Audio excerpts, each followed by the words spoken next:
Coba kita lihat bagian yang berikutnya, yaitu tentang metode. Ya, yang ini.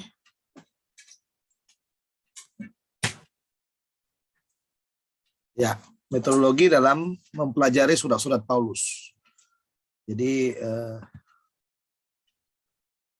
nah kita harus lihat begini, Paulus dan Tuhan Yesus di sini, pengalaman Rasul Paulus dengan Yesus berbeda dengan pengalaman rasul-rasul lain ya. Kalau rasul-rasul lain itu mereka pernah diajar oleh Yesus, pernah hidup bersama dengan Yesus, lalu mereka itu tahu persis bagaimana pengajaran Yesus ya. Bahkan kemarin ya, minggu lalu itu, minggu kemarin ya, yang dikatakan bahwa setelah Yesus berpuasa memilih murid-muridnya itu ya, murid-muridnya langsung ayat 17 itu dia membawa mereka turun dari bukit itu ke tempat yang datar dan langsung masuk ke dalam pelayanan, lalu nanti dilanjutkan dengan pengajaran Yesus itu tentang ucapan berbahagia dan celakalah. Nah, itu dua kata kunci ya. Nah, tapi Paulus ini sangat singkat ya, sangat singkat pertemuannya dengan Tuhan ya, karena memang Paulus ini lebih banyak menganiaya jemaat daripada diajar Yesus. Nah, ini luar biasanya ya, lebih banyak menganiaya jemaat daripada diajar Yesus.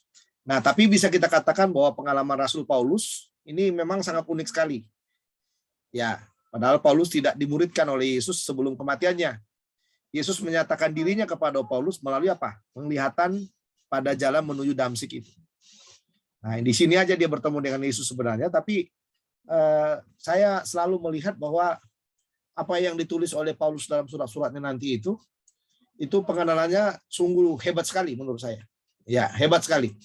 Bahkan mungkin melebihi catatan-catatan dari para rasul. Ya, catatan-catatan dari para rasul ya tentang apa yang dialami oleh Paulus itu ya, apa yang dialami oleh Paulus itu. Ya.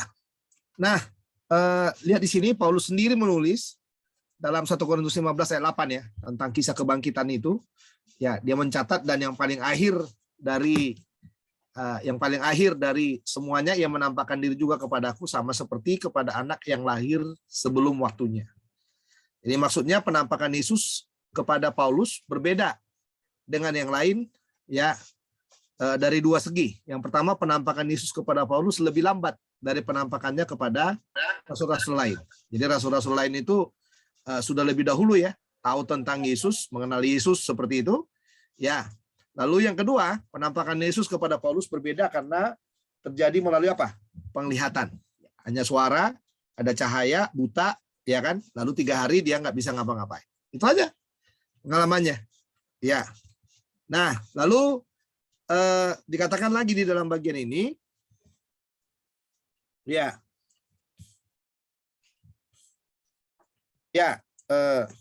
dari pengalaman ini bisa kita lihat ya, bahwa memang waktu yang singkat tapi sangat unik sekali. Ya, nanti Anda bisa kita mempelajari lagi. Ya, kita bisa melihat bagaimana teologianya, pandangan-pandangannya tentang Yesus itu, kristologi nanti kita lihat. Ya. Lalu yang berikutnya saudara-saudara, sumber-sumber teologi Paulus ini. Berbagai pendapat telah dikemukakan oleh para ahli PB mengenai sumber utama teologi Paulus. Nah, ini menurut sudut pandang yang disebut The History of Religion School, atau istilah teknik dari religion ya, Geschichte ya, sudut pandang ya sejarah agama-agama ya. Sumber utama dari teologi Paulus ialah dunia Helenisme ya, dunia Helenisme, khususnya misteri religion. Ini menurut Bosset dalam bukunya Bosset dan Kalek ini ya. Lalu menurut beberapa ahli PB ya, ada yang mengatakan bahwa sumber teologinya itu eskatologi apokalipsis. Ya, merupakan sumber utama dari teologi Paulus. Ini Schweitzer dan Baker ya meyakini ini. Lalu yang ketiga, menurut beberapa ahli PB, tradisi Yahudi yang merupakan sumber yang paling utama dari teologi Paulus. Nah, ini menurut Tex Carey, lalu Dobb, lalu Davis, lalu Loniker ya. Ini semuanya ya orang-orang yang meyakini bahwa tradisi Yahudi. Jadi ada yang mengatakan dunia Helenisme, eskatologi apokalipsis, ya, lalu tradisi Yahudi. Nah, dari pandangan-pandangan di atas, teori yang paling masuk akal adalah yang ketiga. Nah, jadi sekalipun Paulus itu pernah hidup dalam Helenisme, lalu ada eskatologi apokalipsisnya dia juga, tapi orang selalu berpandangan bahwa sumber teologi utamanya dia tradisi Yahudi. Kenapa? Karena dia Farisi ya, Farisi, dan dia orang yang paham hukum Taurat. Jadi saya sangat yakin sekali bahwa Paulus ini memang sangat banyak sekali mendasarkan teologinya kepada tradisi Yahudi itu. Ya. Nah, makanya dikatakan karena Paulus sendiri yang menegaskan bahwa latar belakang sebagai Farisi adalah sangat penting sekali. Misalnya dalam Filipi 3 2-11 itu. Namun sebetulnya ada beberapa faktor yang perlu kita akui yang sangat penting dalam proses pembentukan teologi Rasul Paulus. Nah, ini yang paling penting ini. Faktor yang pertama ialah pengalaman Rasul Paulus secara pribadi. Ya. Kadang-kadang orang mengatakan teologi itu bukan pengalaman ya. Tapi ternyata teologinya Paulus itu bersumber dari pengalamannya. Ya, bersumber dari pengalamannya. Nah, jadi sebelum Yesus menampakkan dirinya kepada Paulus pada jalan menuju Damsyik, Paulus menganiaya orang-orang Kristen karena ia yakin bahwa Yesus bukan Mesias. Menurutnya Yesus telah mati bahkan disalibkan sehingga tidak mungkin ia adalah Mesias. Ini yang membuat dia jadi jahat. Ya, sehingga pada waktu orang-orang memberitakan itu dia bunuh semua karena ya udah mati aja. Ya, nggak ada orang mati bisa bangkit lagi, ya. Seperti itu. Nah, jadi menurut Paulus, ajaran orang-orang Kristen semakin menyesatkan orang-orang Yahudi. Jadi karena pandangan orang Yahudi ya orang mati ya mati saja. Ya, jadi tidak ada kaitannya dengan apa? Dengan yang namanya bangkit lagi atau bagaimana lagi ya. Nah, namun pada Yesus ya menampakkan dirinya kepada Paulus pada jalan menuju Damsyik, pandangan Paulus berubah secara total.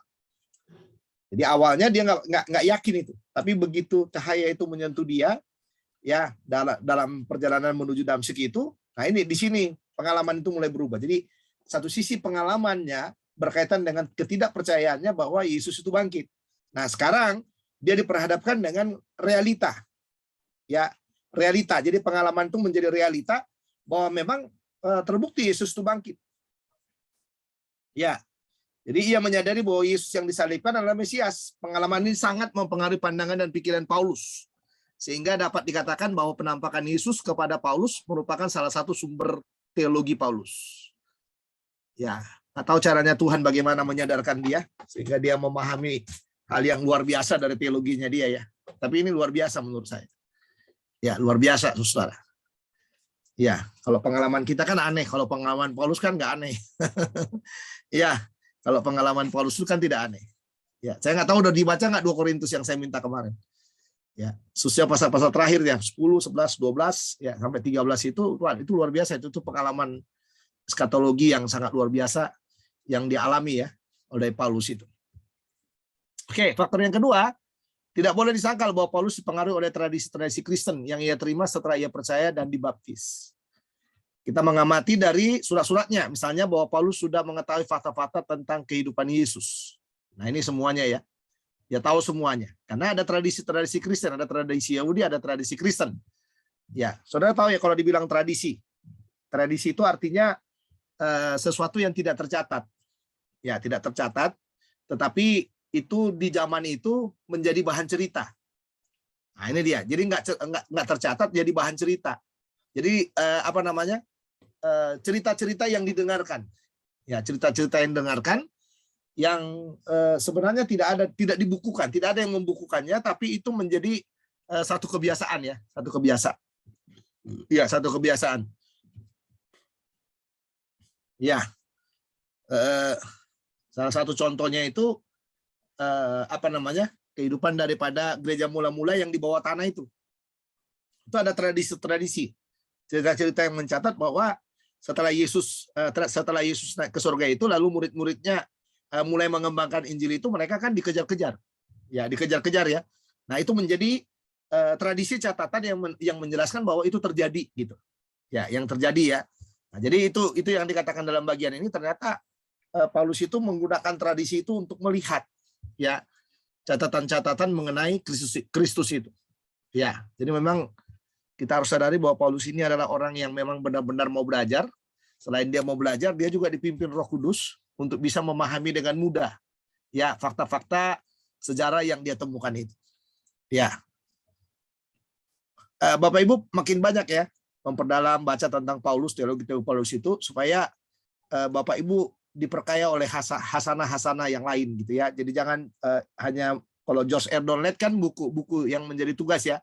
Nah, masih banyak buku-buku yang lain yang bisa dibaca. Apalagi saya suka ya. Saya orangnya suka belajar. Ya, karena saya suka belajar makanya buku apapun kadang-kadang saya garap juga. Istilahnya saya baca sehingga saya bisa memahami mana yang sesuai dengan konsep Alkitab dan mana yang tidak sesuai dengan konsep Alkitab. Tapi bagi saya semuanya mendekati. Ya, nanti mungkin bulan depan kalau kita sudah belajar tentang teologi kontemporer, ya teologi kontemporer, teologi modern, nah nanti kita baru lihat di sana. Ada penyimpangan-penyimpangan yang memang sedang terjadi di abad 20 ke atas itu sangat banyak sekali terjadi penyimpangan-penyimpangan teologi itu. Ya, makanya judulnya teologi kontemporer judulnya. Ya. Nah, lalu dikatakan lagi juga Paulus sudah mengetahui cukup banyak tentang pengajaran Yesus. Ini dapat diamati dikatakan ya dalam surat Roma, juga dalam Korintus 7 membedakan dengan teliti pendapatnya dan dengan ajaran Yesus dikatakan di sini. Oke. Dari mana Paulus? Nah, ini sekarang ya, pertanyaannya dari mana Paulus mengetahui tradisi-tradisi tersebut? Ini pertanyaan juga ya. Nah, oleh karena kitab-kitab Injil belum diketahui pada waktu Paulus menulis surat-surat yang disebut di atas, bahkan mungkin bagi Lukas waktu menulis Injilnya, Paulus itu adalah salah satu sumber juga. Ya, cerita tentang Yesus itu, pengalaman tentang Yesus itu banyak juga yang didapatkan oleh Lukas dari Paulus itu. Padahal kan nggak hidup ya. Lucu sekali memang. Ya, unik sekali ini Paulus ini. Jadi kemungkinan besar ia menerima informasi itu dari orang-orang Kristen yang lain, terutama dari rasul-rasul yang lain yang pernah dimuridkan oleh Yesus. Jadi bahkan mungkin kan kalau sudah lihat seperti di Galatia, Kefas dia singgung, Petrus dia singgung di surat-suratnya ya. Nanti Petrus juga menyinggung dia di suratnya gitu ya. Ya. Lalu Paul khususnya pasal 11 ya.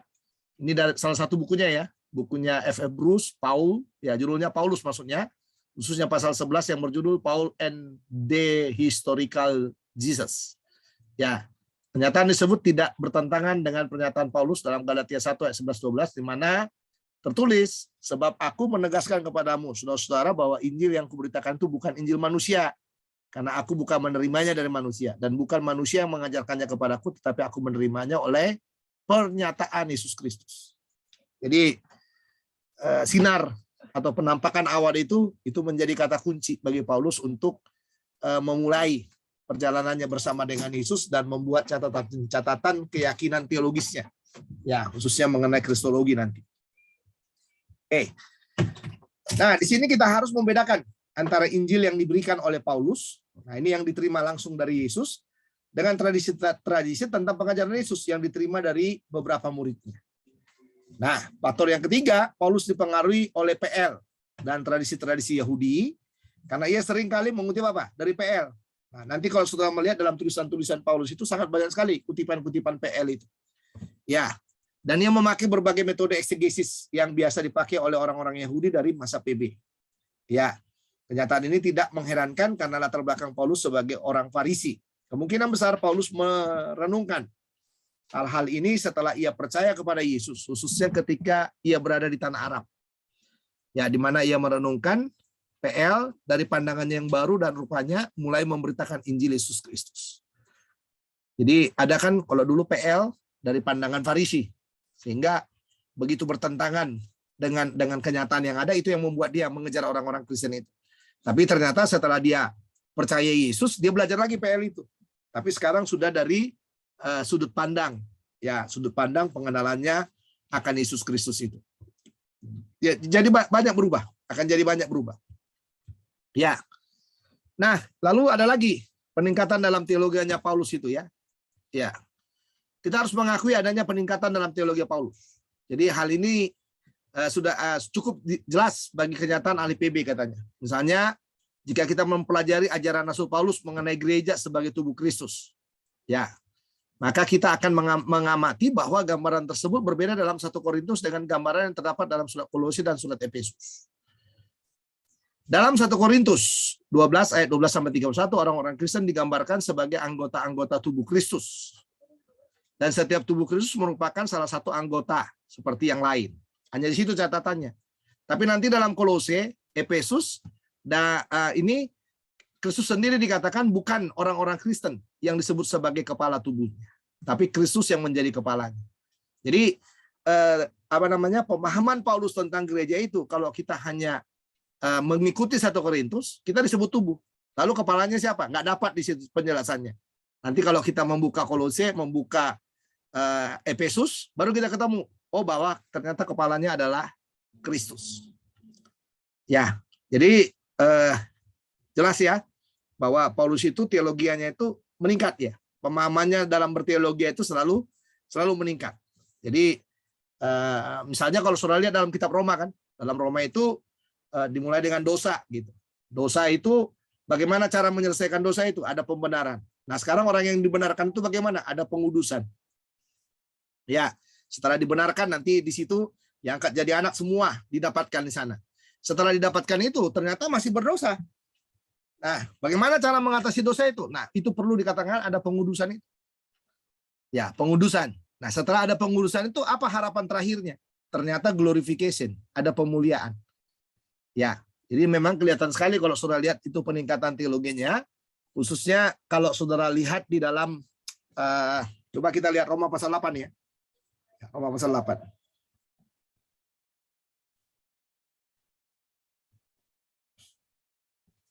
Ya, Roma pasal 8 coba kita lihat sama-sama.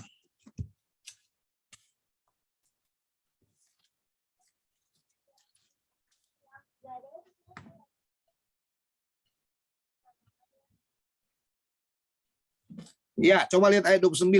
Ayat 29. Ya, Roma pasal 8 ayat 29. Sebab semua orang yang dipilihnya dari semula. Tuh, dipilih, mereka juga ditentukan. Dipilih, ditentukan. Nah, ini peningkatan teologianya dia ya. Dari semula. Untuk menjadi serupa dengan gambaran anaknya. Supaya anaknya itu menjadi yang sulung dari antara banyak saudara. Nah, sekarang yang ditentukan itu diapain? Dan mereka yang ditentukannya dari semula, mereka itu yang dipanggil. Jadi dipilih, ditentukan, dipanggil.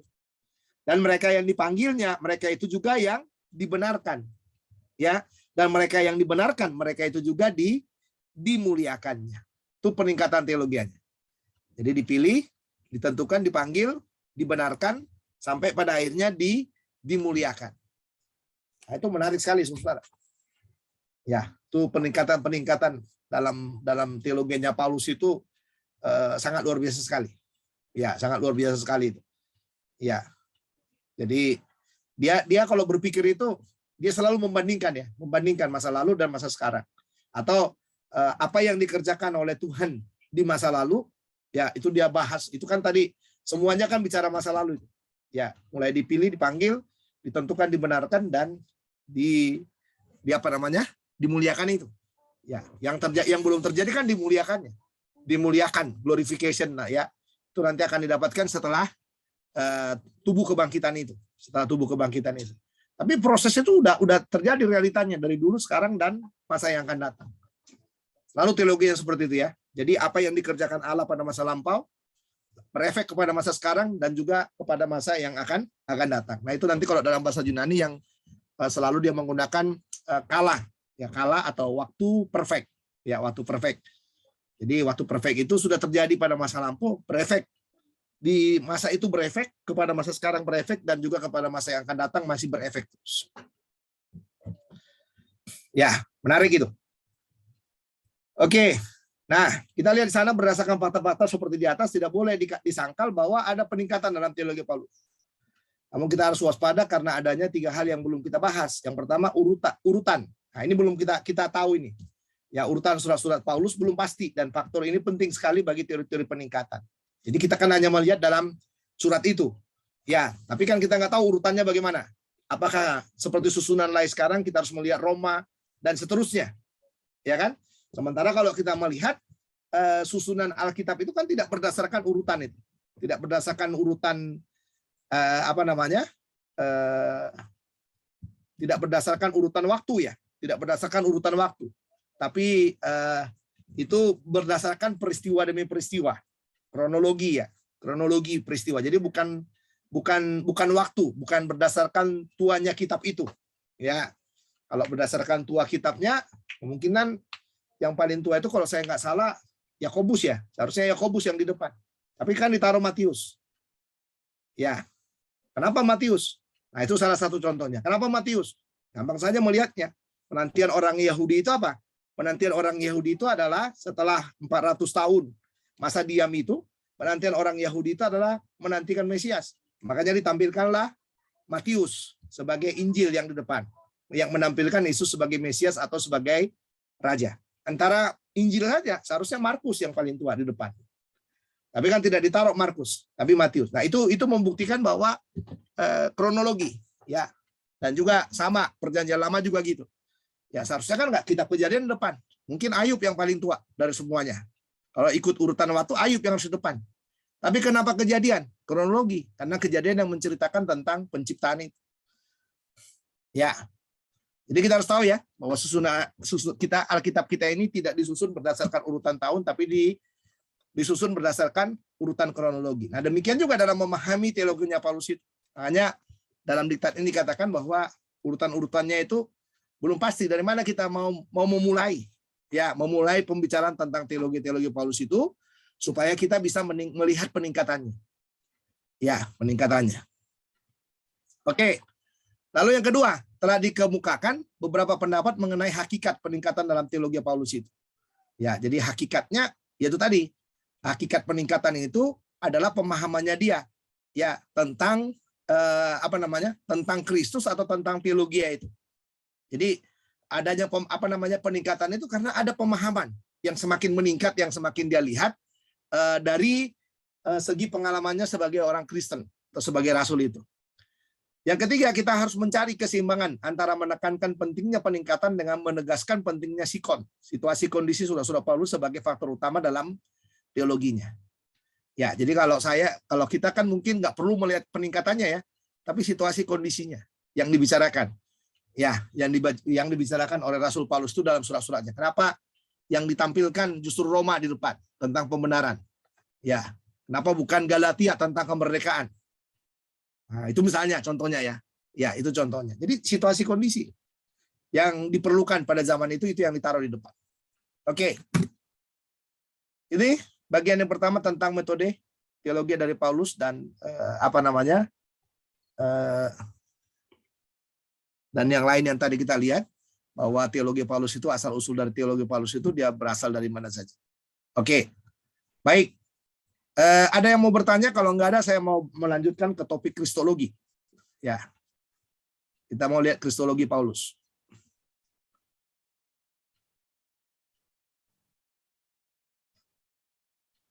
Pak Andre mau tanya, suaranya nggak kedengaran, Pak.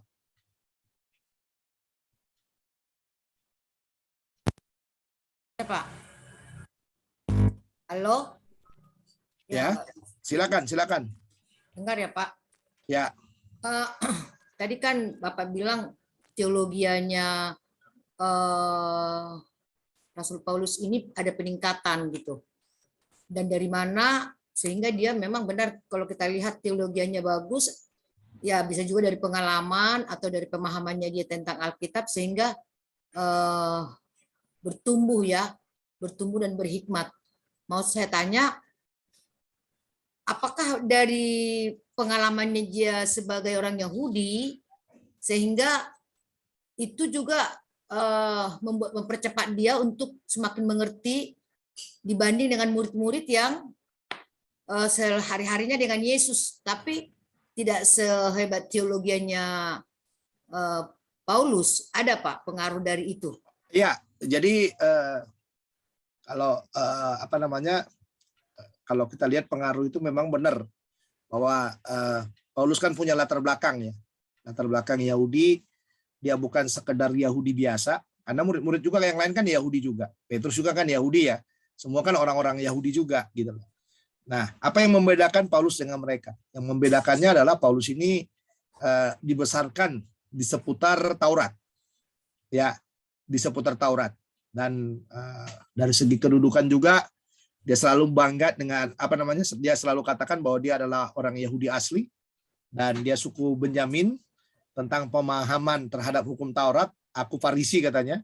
Tentang pelayanan, aku penganiaya jemaat. Jadi konsep yang dia tahu dalam Taurat itu tadi yang saya bilang, konsep yang dia tahu dalam Taurat itu dulu dia lepas, sehingga dia menjadi orang yang sangat radikal. Nah, tapi sekarang setelah dia bertemu dengan Yesus, dia menjadi orang yang kristosentris. Jadi semua Taurat itu dia sentralkan kepada Kristus sekarang. Karena memang demikian. Ya seharusnya kalau orang mau memahami Taurat itu dengan baik, dia harus melihat kepada Yesus yang akan datang. Termasuk misalnya ada korban-korban bakaran yang dipersiapkan di dalam Taurat itu sebenarnya adalah gambaran kepada Yesus yang akan datang, kepada Mesias yang akan datang. Ya. Nah, jadi setelah dia percaya kepada Yesus, baru di sana dia boleh Paulus itu boleh melihat bagaimana cara Tuhan itu atau cara berpikir yang sesungguhnya tentang Taurat itu. Ya, jadi makanya kalau saudara lihat sekarang ini ya, kalau orang melepaskan hanya Taurat saja kan jadi aneh kan. Coba sekarang ada hari raya Pondok Daud, ada hari raya ini. Padahal kalau kita hubungkan dengan apa yang dikatakan oleh Paulus dalam Kolose, semuanya kan sudah digenapi dalam Kristus. Makanya dia bilang jangan ada yang diantara kamu yang diperbudak oleh hal-hal seperti itu. Ya, nah itu dia. Termasuk juga gereja. Ya, dalam gereja itu melihat bahwa ibadahnya kita itu kan tidak berdasarkan hitungan daripada Taurat itu, tapi didasarkan kepada kebangkitan Kristus. Jadi kalau dibilang kenapa Paulus itu meningkat, apakah dipengaruhi oleh latar belakang itu? Saya katakan iya. Tetapi latar belakang itu sekarang dibungkus dengan konsep kristosentris itu. Jadi dia berpusatkan kepada Kristus. Seperti itu, Ibu Estina. Oh. Dan Pak, ini jadi sampai sekarang kan bangsa Israel itu kan Pak masih menjalankan semua tradisi-tradisi itu. Yang seperti tadi kata Bapak masih pondok daun, masih itu semua masih dilakukannya kan Pak? Bukan hanya orang Israel, orang yang kembali yang katanya itu kembali ke akar Yahudi itu pun melakukan itu. Ya, yang mereka yang mulai menganut paham Yahweh Elohim dan lain sebagainya itu ya kan kembali ke akar itu. Nah, jadi orang-orang Israel melakukan itu ya karena mereka kan tidak tahu tentang Mesias. Karena mereka menolak Yesus itu kan. Kan mereka menolak Yesus. Jadi karena mereka menolak Yesus itulah yang membuat mereka sebenarnya masih tetap berkancah dalam Taurat itu. Jadi Injil itu nggak diterima oleh mereka. Ya, Injil itu nggak diterima oleh mereka. Nah, tapi sayangnya yaitu tadi teolog-teolog Kristen yang mulai Yahudian itu.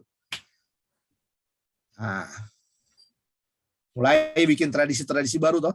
Ya, tradisi-tradisi baru yang sebenarnya wah ini yang Alkitabiah ini kita udah dibawa ini kembali ke asalnya katanya gitulah. Kenapa kembali ke asalnya? Kan pusat dari semuanya Yesus Kristus kok. Ya, pusat dari semuanya Yesus Kristus. Kenapa harus pusing-pusing? Ya, harus kembali ke asalnya, harus kembali ke belakang gitu ya. Ya, sementara waktu akhirnya melakukan ke atas nama Yeshua HaMashiach juga. Ya kan percaya udah ada Yeshua HaMashiach. Kenapa harus balik lagi ke situ gitu. Nah, ini pemahaman teologi yang menurut saya karena orang selalu memahami ya bahwa teologi kita itu kan katanya teologi barat. Jadi bukan teologi timur gitu ya, bukan teologi timur. Ya, nah makanya kan sampai gereja-gereja juga kan ada gereja apa itu? Gereja ortodoks sekarang kan semua kan mengikuti tradisi timur. Ya, ikut Koptik, ikut apa itu semuanya kan. Iya, lalu ikut sholat 7 waktu gitu misalnya. Ya, ikut sholat 7 waktu. Nah, itu tadi. Jadi saya malah khawatir apa yang dikatakan oleh Paulus yang di Kolose pasal 2 itu bahwa kita ini kembali dijajah ya oleh hal-hal yang tidak perlu gitu. Ya. Bahkan istilah jangan sentuh ini, jangan pegang ini, nggak boleh itu kan. Nah, kita kembali dijajah itu. Dan sebenarnya kalau kita lihat teologinya Paulus itu mengajarkan sebuah kemerdekaan yang sangat luar biasa. Ya, karena kristosentrisnya itu ya itu tadi. Ya, karena kristosentrisnya itu atau karena di dalam Kristus itu, nanti ada teologianya itu di dalam Kristus itu yang membuat kita itu benar-benar merdeka sebenarnya. Ya, tapi merdekanya kita itu tadi yang dibilang kan, merdeka yang bertanggung jawab itu. Ya, Roma pasal 6 misalnya ya. Jika demikian, apakah yang harus kita katakan? Bolehkah kita bertekun dalam dosa supaya semakin bertambah-tambah kasih karunia katanya? Seharusnya boleh aja berdosa aja, besok minta ampun juga diampuni Tuhan. Nah, tapi Paulus jawab dalam ayat 2, apa katanya? Sekali-kali tidak. Bukankah kita telah mati bagi dosa, bagaimanakah kita bisa hidup di dalam? Nah, ini menarik ini, saudara. Ya. Jadi kalau saudara berdosa, saudara minta ampun sama Tuhan, diampuni nggak? Diampuni. Pasti diampuni. Tapi kalau saudara hidup seperti itu, apakah itu bagian dari orang yang sudah diselamatkan? Nah, itu persoalannya toh. Nah, itu yang selalu dikatakan oleh Paulus itu bahwa percaya kita itu harus sama dengan tampilan kita. Jadi jangan sekadar mengatakan dia percaya Yesus, tapi tampilannya berbeda dengan kepercayaannya. Nah, itu yang berbahaya. Ya, nah makanya kan dibantah orang kan. Kalau gitu sekali selamat, tetap selamat dong Pak. Ini nggak benar nih teologianya katanya. Bukan teologianya nggak benar, orangnya yang nggak benar. Ya kan? Orang Kristen yang nggak benar. Ya benar sekali kita percaya Tuhan selamatkan. Oh enak dong Pak, mari kalau gitu mari kita berdosa aja katanya. Lah itu aja udah salah kita berteologinya. Ya kan? Berteologi udah salah. Jadi seharusnya kalau orang udah percaya Yesus jadi selamatkan, nggak ada itu. Makanya 2 Korintus 5, coba lihat tuh 2 Korintus 5. Ya, 2 Korintus 5 ayat 17. Di sana dikatakan, coba saya baca buat saudara. Jadi siapa yang ada di dalam Kristus, ini percaya kan? Berada dalam Kristus itu percaya. Ia adalah ciptaan yang baru, yang lama sudah berlalu, sesungguhnya yang baru sudah datang. Jadi yang salah yang mana? Apakah Alkitab yang mengajarkan percaya selamat, atau kita yang sudah percaya yang mengacaukan keselamatan kita? Sebenarnya kita yang percaya yang mengacaukan keselamatan kita. Wah, itu dia. Makanya orang suka rusak saudara di situ. Itulah rusaknya kita. Ya. Nggak ada tuh Pak, sekali selamat sekali percaya langsung selamat, sekali selamat tetap selamat gitu. Kamu yang rusakin dengan tampilan hidup yang tidak sesuai dengan yang dicatatkan sebagai orang percaya itu. Nanti kalau saudara lihat pengudusan itu, ya sampai 3 loh. Ada 3 pengudusan yang kata Paulus itu. Pengudusan secara posisi, pengudusan secara pengalaman, dan sampai kepada pengudusan akhir. Lihat tuh bagaimana Tuhan yang menjaga keselamatan itu. Bukan kita yang menjaga keselamatan, Tuhan yang menjaga keselamatan itu. Pengudusan secara posisi itu dalam teologi Paulus itu adalah ketika kita terima Yesus, semua dosa masa lalu kita habis. Kita sekarang diposisikan menjadi orang yang suci, jadi santo dan santa, menjadi orang yang suci, orang yang dibenarkan. Tapi realitanya, kita masih berdosa nggak? Masih. Dalam berjalan dari titik kita percaya Yesus masih berdosa nggak? Masih. Makanya karena kita masih berdosa, Tuhan mau kita minta pengampunan dari Dia. Makanya itu yang dikatakan penyucian secara pengalaman itu. Nah, kapan kita nggak berdosa lagi? Pada waktu kita memiliki tubuh kemuliaan itu. Itu yang dibilang penyucian akhir. Glorification. Ya kan? Jadi saudara jangan bingung. Nanti saudara akan masuk ke dalam jemaat. Akan ada pertanyaan kayak gini. Ya.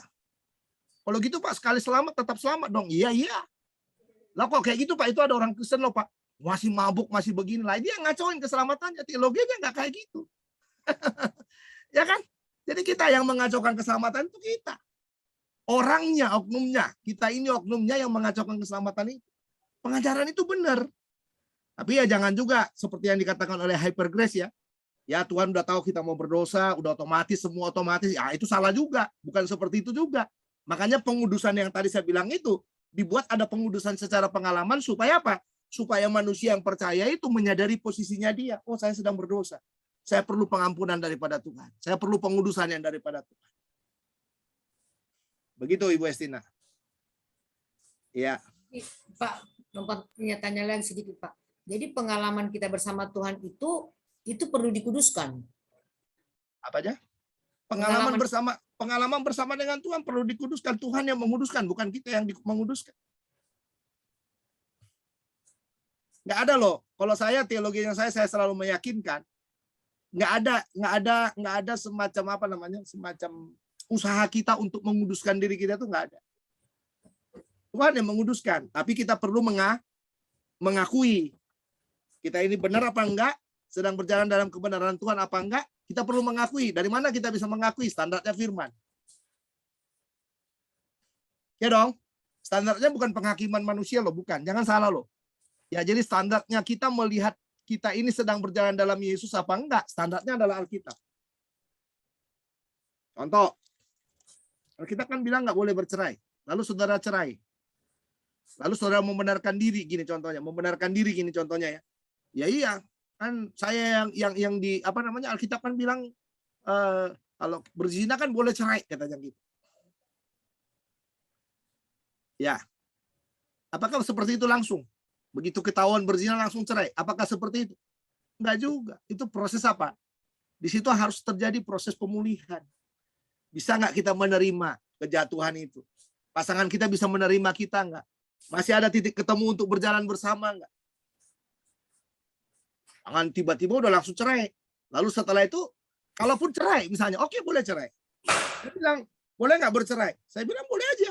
Nggak ada masalah bercerai kan? Ya nggak? Tapi yang nggak boleh apa? Nggak boleh nikah lagi. Iya. Itu, jangan sok-sokan mau cerai. Ya, kalau saudara mau bercerai itu pertimbangkan baik-baik. Karena Alkitab bilang nggak boleh nikah lagi. Nah, gimana caranya supaya bisa nikah lagi? Doa syafaat setiap pagi. Supaya pasangannya salah satu mati. Nah, itu baru tuh. Ya, baru boleh nikah lagi. Setelah dia meninggal boleh. Doa syafaat aja kencang-kencang. Iya kan, setiap keluar, lihat pacarnya di sana, Tuhan, matikanlah pasanganku yang di sana gitu. Nanti yang sana juga doanya kayak gitu. Oh, Tuhan, saya udah suka laki-laki itu. Istrinya bilang, matikanlah suamiku yang mantan suamiku itu gitu. Iya. Jadi kalau memang nggak ada titik temu, harus bercerai kah? Ya mau bilang apa? Tapi yang harus dipegang prinsipnya nggak boleh menikah lagi. Sekalipun sebenarnya hati saya berkata, ya apa istilahnya orang Batak itu, tahun madisi gitu. Seharusnya seperti itu. Ya, ya biarkan aja, kamu rasakan aja sendiri. Penderitaan itu bersama aja terus gitu. Seharusnya gitu. Ya kan? Nah, tapi kadang-kadang kan orang lihat kalau gitu udahlah cerai aja lah.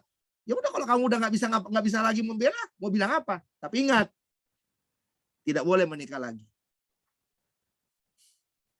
Nah, itu kata kuncinya. Kalau kita udah kuat di sana, baru itu benar. Ya, tapi kalau udah cerai begitu, 2 bulan lagi menikah lagi, ya memang dasar doyan. Ya, dasar doyan. Tukang kawin gitu ya, saudara ya. Iya, iya. Tapi kan realitanya kadang-kadang kan banyak terjadi ya, fakta yang nggak bisa kita pungkiri itu sebenarnya. Kalaupun gereja itu membuat semacam apa itu namanya? Menikahkan ulang lagi. Sebenarnya selalu dibilangkan itu alasan pastoral kan.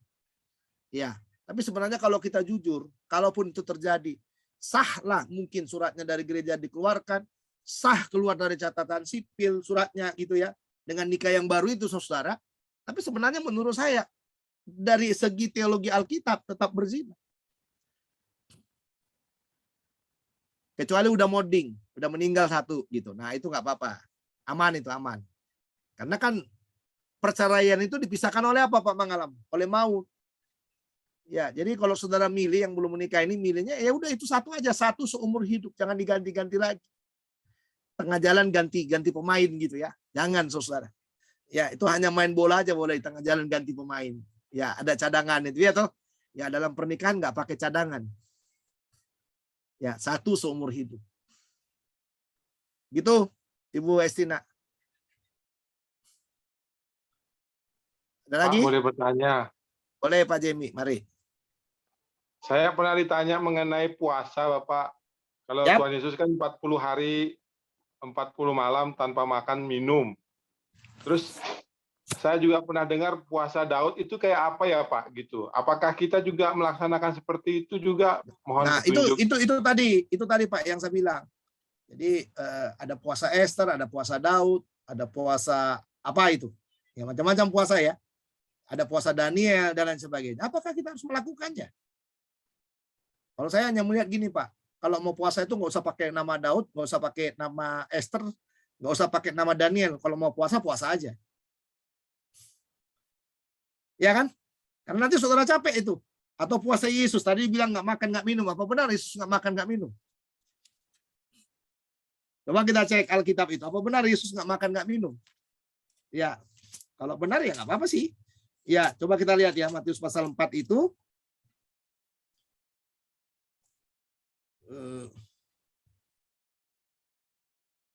Nah, yang dikatakan di sana, setelah berpuasa 40 hari 40 malam, laparlah Yesus, bukan hauslah Yesus.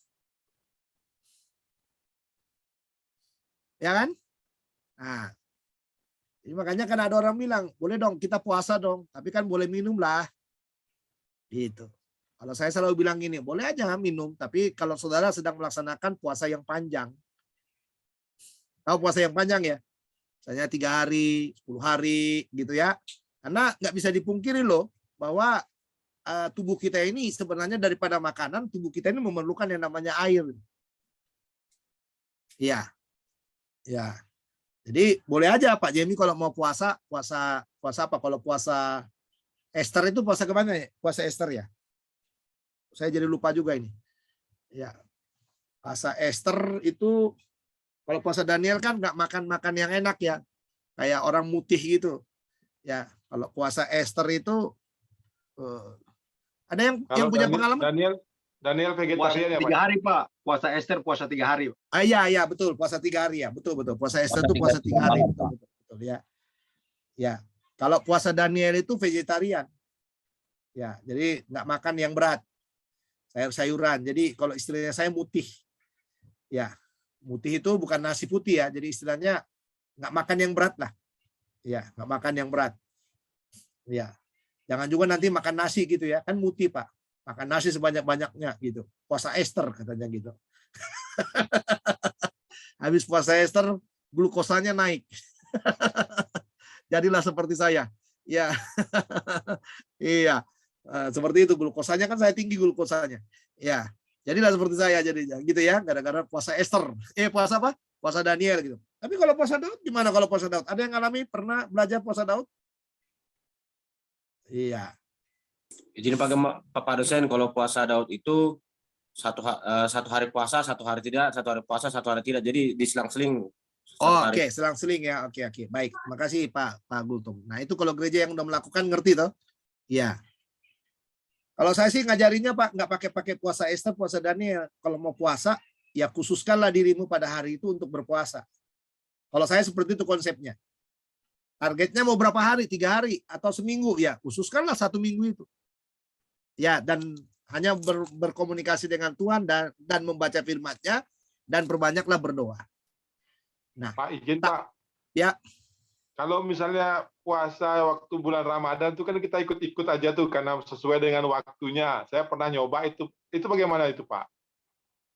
Ya, nah itu kan kalau itu kan saya melihat kan ya, kalau saya melihat itu kan pindah jam makan ya Pak. Ya, pindah jam makan ya. Kalau nggak salah itu kan pindah jam makan ya. Ya, sama dengan teman-teman yang ikut puasa, yang model diet puasanya si Deddy Kobuser itu. Ya, seharusnya makan terakhir jam berapa, nanti kan gitu-gitu. Ya. Tapi Bu Estina dulu waktu di Dulos sempat itu ikut itu. Ya, puasa 40 hari katanya ya. Jadi mereka mau kayak gitu, kita udah 10 hari di depan dulu. Ya, 10 hari di depan, kita udah puasa di depan. Ya, kalau Dulos itu zaman dulu itu jor-joran, saudara. Ya, Tauratnya tinggi tuh di Dulos dulu. Termasuk Ibu Estina itu Tauratnya tinggi. Ya. Kalau saya di Dulos dulu dianggap orang liberal saya. Ya, karena nggak pernah ikut dengan Taurat itu. Iya, saya selalu dianggap orang liberal gitu. Padahal saya nggak liberal. Ya, karena saya tahu yang benar. Itu makanya nggak mau ikut-ikutan. Jadi tahu yang benar ya saya jalan dengan yang benar. Gitu konsep saya berpikirnya gitu loh. Ya. Dulu itu sampai kurus-kurus itu pada puasa kan, kurus puasa. Apalagi kalau udah dekat Ramadan gitu kan latihan puasa. Kita 10 hari depan. Ya, mereka belum mulai, kita udah mulai 10 hari depan. Karena puasanya 40 hari. Nah, itu dia. Ya, silakan sih kalau mau kuat nggak ada apa-apa, tapi jangan jadi maksud saya gini, Pak. Waktu kita melaksanakan puasa-puasa itu, karena itu kan ada dalam Alkitab semuanya, tapi jangan itu menjadi puasanya yang menjadi standar, tapi puasa itu sebenarnya harus dibuat sebagai satu langkah untuk mengkoreksi hidup kita dan mengkoreksi pelayanan kita, mengkoreksi semuanya. Dalam arti puasa itu menjadi salah satu sarana untuk menenangkan kita di hadapan Tuhan, menenangkan hati kita di hadapan Tuhan. Nah, bagi saya jauh lebih baik itu daripada sekedar tadi itu, puasa Daud, puasa Daniel, puasa apa gitu. Ya, jadi supaya itu tadi, saya lebih suka kepada relasi dengan Tuhan itu, bicara puasa itu bicara relasi kita dengan Tuhan daripada kita bicara ritual puasanya. Ya, ritual puasanya. Gitu ya, Pak Jemi. Siap, terima kasih Bapak. Siap. Ada lagi silakan teman-teman. Ya, Pak. Ada. Izin Pak. Ya, Pak Andre. Ya. Pak, dalam perjanjian baru itu kan semua orang kayaknya di Palestina kan membicarakan Mesias, Pak ya. Sebenarnya sejak kapan Mesias itu menjadi trending topik gitu loh Pak saat itu. Nah sementara di perjanjian lama kan nggak pernah sedikit pun kata Mesias itu muncul gitu loh Pak.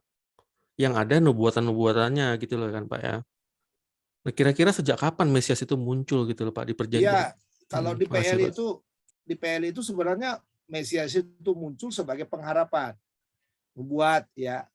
Tapi kalau di PB itu sejak kapan Mesias itu dibicarakan? Semenjak Yesus itu datang ke dunia ini, lalu semenjak Yesus membuat pengajaran-pengajarannya ya di daerah itu yang bertentangan dengan konsep Taurat, ya.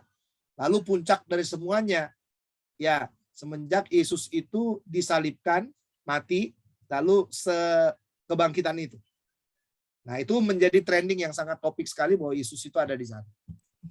Ya Pak, maksudnya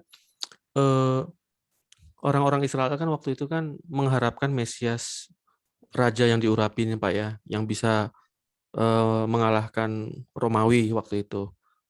Pengharapan mereka kan seperti itu. Nah, kenapa waktu bangsa Israel dijajah sama Asyur, sama Niniwe itu Pak, kenapa mereka nggak mengharapkan Mesias datang gitu loh Pak? Oh, itu kan karena konsep kenabian lagi ya. Konsep nabi di situ ya yang terjadi di Asyur dan lain sebagainya itu kan sebagai hukuman buat mereka. Jadi kenapa diizinkan dijajah oleh Asyur, dijajah oleh bangsa itu kan semenjak hakim-hakim sebenarnya. Ya, jadi mereka sebenarnya tidak mengharapkan kepada Mesias yang menjadi juru selamat, tapi lebih kepada konsep politik. Ya, kalau di PL itu pembebasan itu lebih kepada konsep politik. Sebenarnya bagi Israel pun sampai sekarang kehadiran Mesias itu tidak bicara pembebasan spiritual itu tidak. Tapi selalu kepada pembebasan politik. Ya. Makanya nanti kalau saudara lihat, kalau dulu saya senang ya eskatologi itu hitung-hitungannya, tapi sekarang mungkin agak saya kurangi ya. Kalau yang saya tahu dulu itu nanti suatu ketika itu ya Israel itu sebelum Yesus datang itu Israel itu akan kedesak. Nah, pada waktu Israel kedesak itu di sanalah mereka menyerukan Mesias itu untuk datang kembali ya dan memberikan pembebasan politik kepada mereka.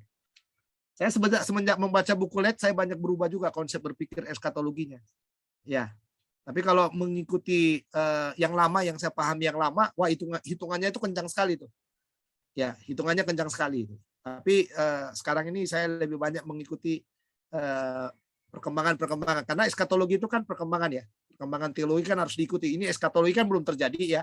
Jadi istilahnya karena eskatologi itu belum terjadi, ya kita kan nggak perlu konsen banget harus seperti ini, harus seperti itu toh.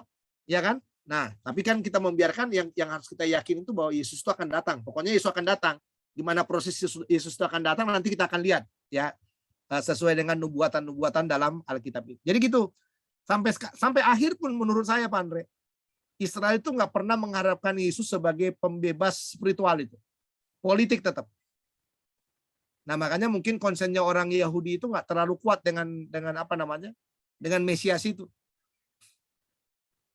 Iya, karena kan itu nubuatannya kepada siapa itu? Kepada Daud ya, bahwa tahta kerajaan tidak akan bergeser daripada bukan tahta ya. Tahta itu bicara apa? Politik. Jadi Israel itu memahami itu secara politik. Nah, nanti Paulus sebagai Yahudi yang memahami itu sebagai apa? Sebagai bukan sekedar politik, tapi itu spiritual juga di dalamnya. Iya. Makanya nanti kalau Pak Andre membaca Roma 9 sampai 11, ya setelah dia membicarakan tentang pembenaran karena iman itu, dia selalu mengatakan, kalau begitu bagaimana Israel? Nah, itu pasal 9 sampai pasal 11 itu. Bagaimana kondisi Israel itu bagaimana kalau gitu loh. Ya, karena Paulus itu melihat apa? Pembebasan itu secara spiritual, tidak bicara politik lagi di dalam. Nah, Jadi itu kira-kira gitu, Pak Andre. kedatangan yang kedua, Yesus sebagai orang Israel atau bukan, Pak? Ya, hadirnya Yesus itu kan sebagai Yahudi ya, sebagai Yahudi. Lalu kedatangan Yesus yang kedua kali itu kan dia konsepnya ada dua. Dia datang buat gereja, ya buat gerejanya. Lalu satu lagi dia datang untuk menyelesaikan persoalannya dengan Israel. Ya, jadi karena memang Yahudi yang menjadi patron teologi kita ini kan Yahudi, Pak. Jadi kita nggak bisa lepaskan dari konsep itu. Ya, karena kan Alkitab itu kan Yahudi patron utamanya toh. Ya, karena dimulai dari Israel itu, dan Allah itu kan nggak pernah mengingkari perjanjiannya dengan Israel. Nah, itu yang saya senang sekali melihat Alkitab kita itu kan, karena Allah kita itu Allah yang konsisten. Ya, 1000 kali gereja udah muncul, Allah itu selalu mengingat Israel itu. Ya, nasib daripada Israel itu bagaimana? Sebagai yang memulai perjalanan awal bersama dengan memulai perjalanan bersama dengan Tuhan itu kan adalah Israel. Kan Israel yang pertama kali tahu tentang Yahweh, itu kan Israel yang pertama kali tahu. Bangsa-bangsa lain kan nggak ada yang tahu. Ya, itu dia. Gitu, Pak Andre. Baik, terima kasih, Pak. Ya, baik. Ada lagi, teman-teman? Oke, kalau tidak ada, mari kita lihat kristologi. Ya, Pak. Ya. Hah? Gimana? Hanya satu, Pak. Oke, mari. Apakah kita ini bangsa Israel yang rohani? Benar nggak sih, Pak? Nah, ini nanti, ini ribet lagi nih. Ya. Kalau mengikuti Roma 9 sampai 11, ya kita itu dicangkokkan kepada pokok itu. Ya, dicangkokkan kepada pokok itu. Jadi waktu dicangkokkan, apakah kita menjadi Israel rohani? Saya rasa kita tetap adalah bangsa kita, tapi perbedaannya sekarang, kita itu menerima anugerah keselamatan itu karena adanya Israel itu juga. Iya. Nah, nanti ini sebenarnya yang diributkan oleh paham dispensasionalisme. Ya, orang-orang dispensasional itu membedakan antara Israel dan gereja. Israel adalah Israel dan gereja adalah gereja. Ya, itu orang-orang dispensasional. Pak siapa itu, Charles Rairi, buku Teologi Dasar, Henry Thyssen, Teologi Sistematik. Nah, itu kalau Bapak Ibu membaca buku-buku itu ada, mereka membedakan itu. Ya, apalagi ada buku saya di sini juga yang tebal itu, masih relevankah perjanjian baru di era perjanjian lama di era perjanjian baru. Nah, itu juga itu buku-buku yang bisa dibaca juga ya. Ya, yang ditulis oleh siapa ini saya lupa ini penulisnya. Ya. Nah, tapi yang mau saya katakan begini. Tuhan itu dalam Alkitab nggak pernah membuat kita menjadi Israel rohani, nggak ada. Tetapi Tuhan itu nggak melupakan, ya khususnya Paulus juga dalam Roma 9:11 itu tidak melupakan bahwa kita ini pokoknya, kita itu berasal dari akar yang sama. Ya, jadi kita berasal dari akar itu, kita dicangkokkan kepada akar itu. Nah, itu kata kuncinya. Ya, jadi nggak bisa, saya nggak terlalu letternet juga mengatakan bahwa kita ini Israel rohani, nggak mau saya katakan seperti itu. Ya, tapi yang mau saya mau lihat selalu kepada akar teologinya, bahwa kita itu karena adanya Israel itu menolak Mesias itu, maka diberi kesempatan kepada kita. Atau bisa dikatakan kita ini adalah yang dikatakan itu yang disimpan oleh Tuhan berabad-abad lamanya. Dan sekarang baru dinyatakan. Ya, dinyatakan dalam apa? Dalam pelayanan para rasul itu. Bahwa kita adalah bagian daripada kerajaan sorga itu. Jadi Tuhan itu sebenarnya mau menyelamatkan bangsa itu. Berabad-abad lamanya kita disimpan dalam hati. Iya, kalau pernah baca Alkitab itu ya, dalam teologinya Paulus itu, ya Efesus kalau nggak salah, atau Kolose itu ya, dua kitab itu bisa diselidiki. Ya, jadi berabad-abad lamanya katanya. Tuhan itu menyimpan kita berabad-abad lamanya, lalu dinyatakan setelah kematian Mesias itu, ya dinyatakan kepada kita bahwa kita ini adalah bagian dari Israel itu. Bukan bagian Israel, bagian dari kerajaan Allah itu. Ya, kerajaan Allah itu. Dan makanya pada akhirnya kan nanti dikatakan kan, termasuk Israel itu pun, Israel yang nanti yang dari Mesias dibangkitkan sampai sekarang itu, patronnya harus terima Yesus. Ya, sebagai Tuhan dan Juru Selamat pribadi. Baru mereka memperoleh keselamatan itu. Nah, itu yang dikatakan oleh Paulus kan, bahwa tanpa Yesus itu, ya Israel pun akan binasa dia. Ya, jadi patronnya adalah terima Yesus. Ya, kira-kira seperti itu. Baik, gitu ya, Ibu Estina. Ya. Ya, Pak. Baik, mari kita lihat sedikit kristologi nih. Ya, masih ada waktu kita 30 menit lagi untuk melihatnya.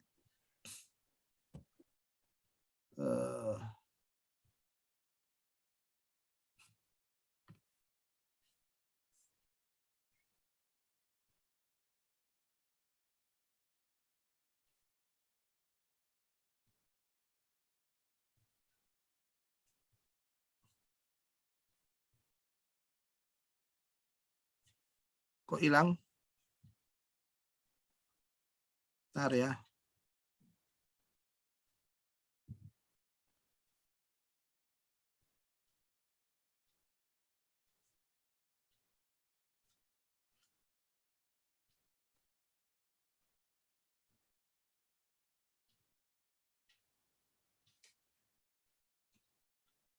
Oke, nah mari kita lihat ini.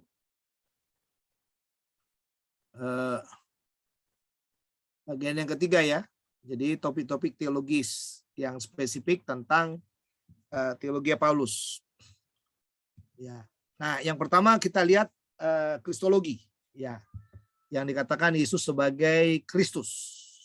Ya, Kristus itu artinya apa? Yang diurapi ya. Nah, ada perbedaan yang menyolok ya antara surat-surat Paulus dengan Injil Sinoptik dan Kisah Para Rasul yang berhubungan dengan kristologi ini. Nah, dalam surat-surat Paulus, Kristus tidak sering dipakai sebagai suatu gelar. Ya. Nah, tetapi kalau kita, kecuali ada perkecualian nih ya, dalam Roma pasal 95 dan seterusnya. Tapi hampir selalu dipakai sebagai nama tertentu, yaitu Yesus Kristus atau Kristus Yesus. Mengapa? Ada dua alasan yang mendasar. Yang pertama dikatakan Paulus dipanggil oleh Tuhan untuk melayani orang-orang Yunani. Ya, jadi kenapa ditampilkan seperti ini namanya ya, Kristus Yesus itu? Ya, orang Yunani dan mereka dan bagi mereka istilah Mesias atau Kristus tidak mempunyai arti agamawi yang istimewa. Makanya enggak dipakai khusus Kristus itu, enggak. Ya, jadi digabungkan selalu kepada Kristus Yesus atau kadang-kadang Kristus Tuhan juga. Ya.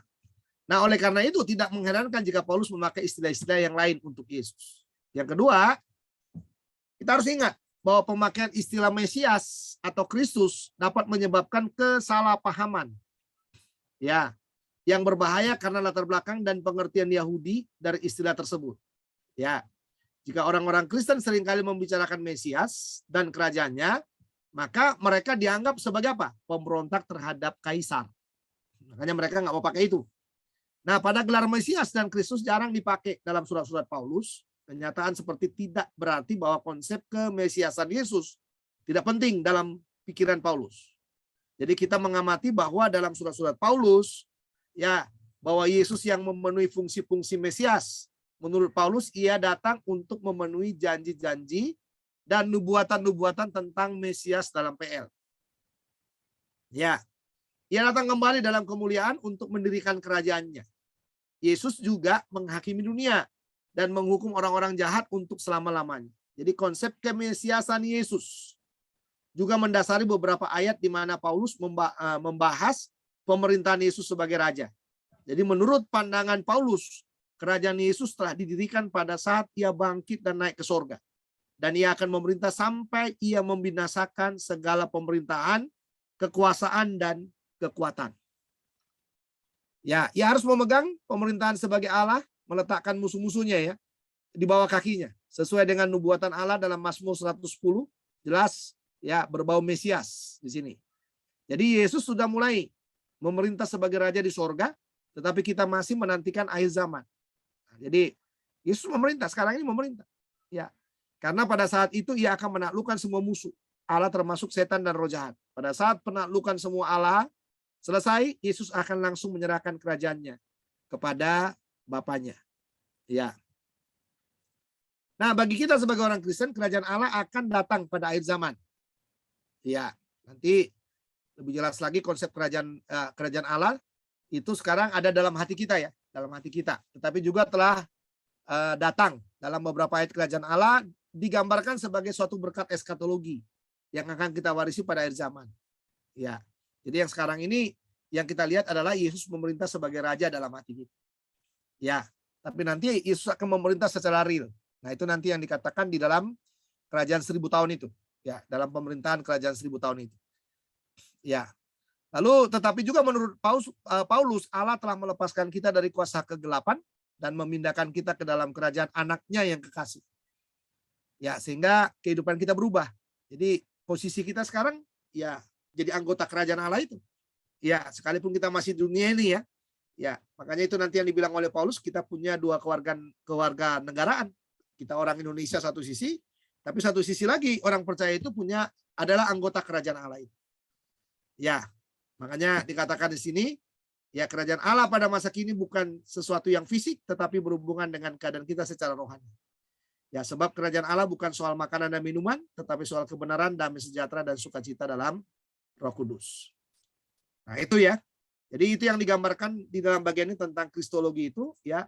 Yang dia gambarkan adalah tentang Yesus sebagai Kristus itu. Ya. Jadi seharusnya kan Mesias ya yang berkaitan dengan Kristus itu, tapi tidak dipakai. Ya, tadi dikatakan tidak dipakai berdiri sendiri, tapi dipakai sebagai Kristus Yesus itu. Ya. Dan memang digambarkan Mesias itu sebagai raja ya, sebagai raja yang akan memerintah. Oke. Nah, lalu yang berikutnya, Yesus sebagai anak Allah. Ini keyakinan-keyakinannya tentang kristologi itu. Jadi kita sudah mengamati hubungan antara Mesias atau Kristus dengan anak Allah, baik dalam tulisan-tulisan Yahudi dari masa PB dan juga Injil Sinoptik. Jadi kalau kita lihat di sini, kemungkinan besar anak Allah sudah mulai dipakai untuk Mesias pada masa PB. Ya, pemakaian istilah tersebut menunjukkan pada hubungan yang dekat dan untuk antara Mesias dengan Allah. Dalam surat-suratnya, Paulus juga menekankan hubungan tersebut. Jadi salah satu ayat kunci ialah Roma 1 ayat 2-4. Ya, dikatakan sana Injil itu telah dijanjikannya sebelumnya dengan perantaraan nabi-nabinya dalam kitab suci tentang anaknya. Ini kata kuncinya. Yang menurut daging diperanakan dari keturunan Daud dan menurut roh kekudusan dinyatakan oleh kebangkitannya. Dari antara orang mati bahwa ia adalah anak Allah yang berkuasa, Yesus Kristus Tuhan kita. Ya. Dua di sini ya. Yang ditekankan di sini dua. Jadi Injil itu menyatakan bahwa Yesus itu hadir dari keturunan Daud. Ya, makanya silsilahnya itu real. Ya, real sekali silsilahnya. Sekalipun Israel tidak mau itu. Ya, silsilah itu. Tapi kebangkitannya itu tadi menurut roh kekudusan. Ya, jadi dikatakan dia sebagai anak Allah itu ya pada waktu peristiwa kebangkitan itu. Tapi sebelum kebangkitan itu pun lewat pembaptisan Yesus itu pun sudah ada pengakuan itu ya dalam Injil ya, dalam Injil. Tapi dalam pemahamannya Paulus itu nanti pada waktu kebangkitannya posisi Yesus sebagai anak Allah itu semakin nyata. Dan memang mungkin benar juga karena pada waktu pembaptisan itu kan hanya suara, inilah anakku gitu loh. Ya, yang kukasihi. Tapi kan patron dari anak Allah yang dikasih itu kan tidak kelihatan di masa itu. Ya, tidak kelihatan di masa itu. Oke, lalu dalam ayat-ayat ini Paulus membedakan antara keadaan Yesus sebelum dan sesudah ia bangkit. Sebelum Yesus bangkit, ia hidup sebagai manusia dalam keadaan yang lemah. Namun pada saat ia bangkit, dinyatakan bahwa ia adalah anak Allah yang berkuasa. Nah, ini kata kuncinya ini. Ya, lalu status dan hubungannya dengan Allah tetap sama. Makanya saya suka satu buku itu ya. Dikatakan bahwa waktu Yesus sebagai manusia itu, sebelum peristiwa kebangkitannya itu, ya justru dikatakan dia dalam peristiwa kenosis itu, menghampakan diri itu, dia itu benar-benar menahan keilahian itu. Jadi dia tidak menggunakan keilahian itu. Justru dia menekan keilahian itu sedemikian sehingga yang lebih dominan kelihatan itu adalah kemanusiaan itu. Ya, makanya orang kan dalam Injil itu kenapa Yesus selalu berkata ya bahwa Bapakku lebih besar, aku akan pergi kepada Bapa. Kalau orang nggak ngerti Alkitab, selalu akan mengatakan itu bahwa Yesus itu kan bukan Allah. Yesus itu kan kecil dia. Ya, Yesus itu kan tidak menunjukkan bahwa dia dalam Injil itu bahwa dia Allah. Kenapa? Itu tadi yang saya bilang kepada saudara bahwa Yesus itu memang benar-benar dia tidak dalam cerita Injil itu dia tidak menampilkan dirinya ya sebagai anak Allah itu. Ya. Jadi memang kita harus lihat itu ya. Itulah yang disebut proses menghampakan diri atau kenosis yang dikatakan dalam Filipi itu. Oke. Lalu yang berikutnya, status dan hubungannya dengan Allah tetap sama, tetapi keadaannya berbeda sebelum dan setelah ia bangkit. Dalam ayat-ayat yang lain di mana Paulus memakai istilah anak atau anak Allah, seringkali yang ditekankan ialah keistimewaan hubungan antara Allah dengan anaknya. Kepada si pembaca dijelaskan bahwa Allah sangat mengasihi Yesus sebagai anaknya. Satu contoh ialah Kolose 1 ayat 13-14.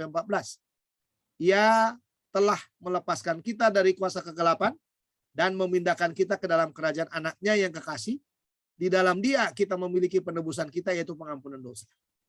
Ya, jadi Yesus tidak hanya digambarkan sebagai anak Allah, tetapi anaknya yang terkasih. Ya, jadi tema tersebut ditemukan juga dalam beberapa ayat yang menegaskan besarnya pengorbanan Yesus dalam mengutus anaknya ke dalam dunia. Dalam Roma pasal 8, Paulus memakai istilah anaknya sendiri untuk menekankan keistimewaan hubungan antara Allah dengan anaknya. Nah, coba lihat lagi dalam Roma 8 ayat 3. Dikatakan begini, sebab apa yang tidak mungkin dilakukan hukum Taurat, karena tak berdaya oleh daging, telah dilakukan oleh Allah. Nah, ini tadi dikatakan dengan jalan mengutus anaknya sendiri dalam daging yang serupa dengan daging, ya, yang dikuasai oleh dosa. Ia telah menjatuhkan hukuman atas dosa di dalam daging. Ini bagus ini pemahaman teologinya ya. Ya, di dalam bagian ini. Lalu Roma 8 ayat 32, ia tidak menyayangkan anaknya sendiri, tetapi yang menyerahkannya bagi kita semua. Bagaimana mungkin ia tidak mengaruniakan segala sesuatu kepada kita bersama-sama dengan dia. Nah, dengan demikian kita menemukan di sana bahwa fungsi tema tersebut sangat praktis. Jadi waktu Paulus membicarakan Yesus sebagai anak Allah itu, dia melihat ya teologi yang sangat praktis di sana. Ya, makanya oleh karena Allah rela menyerahkan bahkan anaknya kepada kita, menurut Paulus bagaimana mungkin ia tidak mengaruniakan segala sesuatu kepada kita bersama-sama dengan dia. Jadi efek Yesus sebagai anak Allah itu justru membuka peluang bagi kita orang percaya untuk melihat berkat Tuhan yang lain buat kita. Jadi Yesus aja dikasih kepada kita sebagai anaknya, Yesus itu diberikan kepada kita. Apalagi yang lain, gitu loh kira-kira pandangan dari Paulus itu. Nah, lalu yang berikutnya, saudara, dikatakan Yesus sebagai Tuhan. Nah, ini lebih dalam lagi ya. Jadi Yesus sebagai Kristus, ya. Lalu Yesus sebagai anak Allah, lalu Yesus sebagai sebagai Tuhan ya. Nah, di antara gelar-gelar kristologi yang paling sering dipakai Paulus ialah Tuhan. Nah, ini nggak bisa dipungkiri ya, bahwa Paulus itu sangat suka dengan gelar itu. Mana tadi?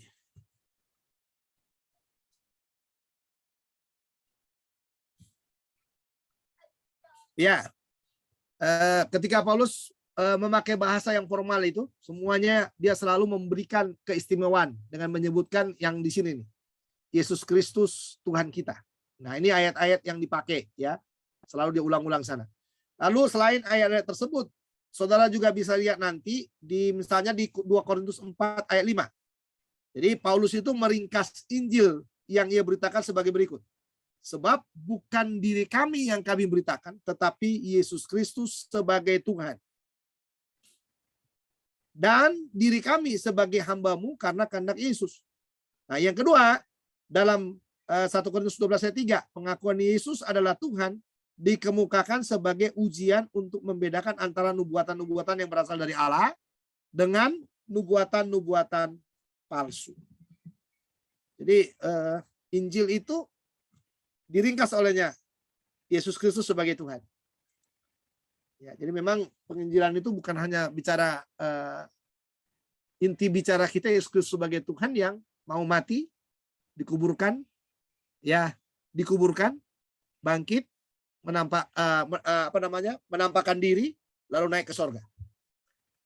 Nah, itu nanti menjadi real itu. Itulah Injil itu.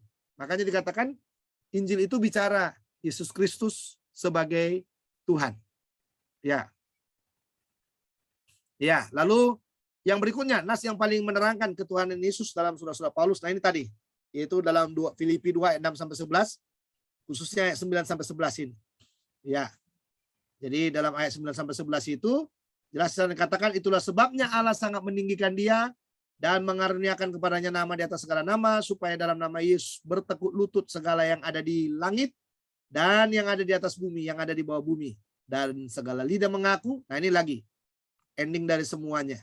Penghampaan diri itu endingnya adalah semua lidah mengaku Yesus Kristus adalah Tuhan bagi kemuliaan Bapa. Bagus ya. Oleh karena Yesus merendahkan dirinya sampai mati, Allah sanggup meninggikannya dan memberikan kepadanya nama di atas segala nama. Nama apa yang dimaksud oleh Paulus dalam ayat ini?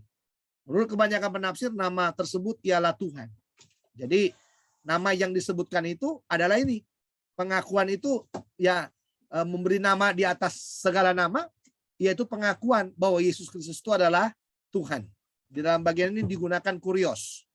Ya, tapi kurios bukan sebagai Tuhan, tapi kurios sebagai Tuhan. Ya, jadi dikatakan ya, jadi segala yang ada di langit dan yang ada di atas bumi dan yang ada di bawah bumi dan segala lidah, yaitu bahwa Yesus Kristus adalah Tuhan. Ya, jadi kristologi ini sangat tinggi. Nah, nanti itu yang dibilang dalam teologi modern, ya dalam teologi kontemporer itu, bahwa kalau kita menyoroti kristologi itu ada kristologi rendah, ada kristologi tinggi. Kristologi rendah itu kita bicara tentang kemanusiaannya, lalu kristologi tinggi kita bicara tentang keilahiannya atau ketuhanannya. Ya, nah ini dia. Pemakaian istilah tersebut menggantikan untuk menggantikan anak Allah Israel. Jadi dalam Septuaginta, selain nas di atas, perlu diamati bahwa Paulus seringkali mengutip ayat-ayat dari PL, di mana penulisnya memakai Tuhan untuk Yahweh Allah Israel dan menerapkan. Jadi hal ini tidak mengherankan, kecuali dalam nas di mana menurut tafsiran Paulus, Tuhan tersebut ialah Yesus Kristus. Ya, Yesus Kristus. Nah, sebagai contoh, ya Roma 10 ya, ayat 9 sampai 13. Sebab jika kamu mengaku dengan mulutmu bahwa Yesus adalah Tuhan dan percaya dalam hatimu, ini selalu dalam Injilnya ya, dan percaya dalam hatimu bahwa Allah telah membangkitkan dia dari antara orang mati, maka kamu akan diselamatkan. Jadi makanya kalau orang selamat, orang percaya Yesus itu nggak boleh menolak kematian dan kebangkitan. Ya, jadi nggak usah pakai bidan ya, kata orang yang di sebelah itu ya, kalau menghina agama kita ya, apalagi menghina salib misalnya. Ya, justru orang yang percaya kepada Yesus sebagai Tuhan itu harus percaya kepada salib itu, harus percaya kepada kebangkitan Yesus itu. Ya. Jadi nggak bisa juga kita mengatakan Yesus itu memang benar Tuhan tapi lebih rendah dari Yahweh gitu misalnya. Nggak bisa. Ya, nggak bisa kita katakan seperti itu. Makanya dikatakan karena kitab suci berkata, barang siapa yang percaya kepada dia tidak akan dipermalukan, sebab tidak ada perbedaan antara orang Yahudi dan orang Yunani. Karena Allah yang satu itu adalah Tuhan dari semua orang, kaya bagi semua orang, ya, yang berseru kepadanya. Sebab barang siapa yang berseru kepada nama Tuhan akan diselamatkan. Ya. Jadi kita bisa di sini menemukan ya pemakaian istilah Tuhan itu tadi, misalnya di sini ya.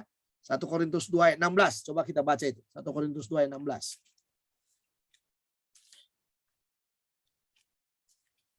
Ya. 1 Korintus 2 ayat 16. Saya membaca buat saudara. Demikian firman Tuhan.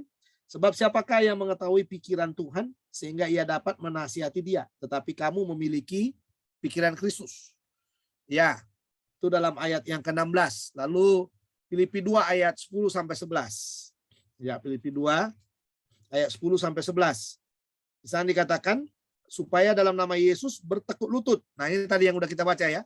Ya, segala yang ada di langit dan yang ada di atas bumi dan yang ada di bawah bumi dan segala lidah mengaku Yesus Kristus adalah Tuhan bagi kemuliaan Allah Bapa. Jadi semua ayat-ayat ini saudara menjelaskan kepada kita bahwa kristologi dalam surat-surat Paulus tidak kalah tingginya dengan kristologi dalam Injil Yohanes.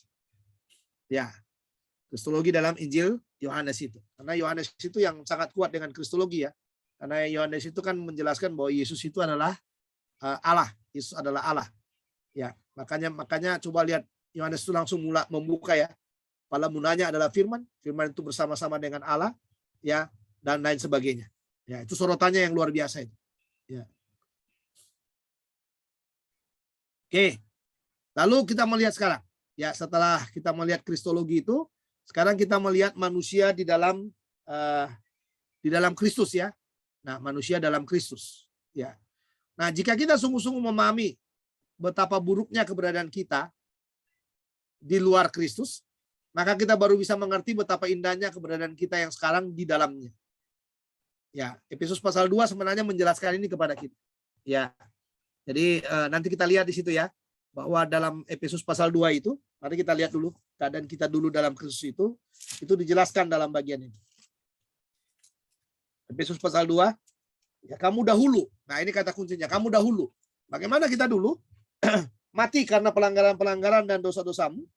Ya, bukan hanya mati, tapi ayat 2 bilang bagaimana? Kamu hidup di dalamnya. Karena kamu mengikuti jalan dunia ini, karena kamu mentaati penguasa kerajaan angkasa, yaitu roh yang sekarang sedang bekerja di antara orang-orang durhaka. Ya, sebenarnya dahulu kami semua juga terhitung di antara mereka. Ketika kami hidup di dalam hawa nafsu daging dan menurut kehendak daging. Makanya Paulus katakan kami, dia bicara termasuk dia. Ya. Ya, termasuk dia di dalamnya yang dia bicarakan kepada mereka. Ya. Lalu makanya bilang di dalam sebenarnya dahulu kami semua juga terhitung di antara mereka. Ketika kami hidup dalam hawa nafsu daging dan menurut kehendak daging dan pikiran kami yang jahat. Pada dasarnya kami adalah orang-orang yang harus dimurkai sama seperti mereka yang lain. Ya, jadi kita bisa melihat inilah keadaan orang di luar Yesus itu keadaannya seperti itu.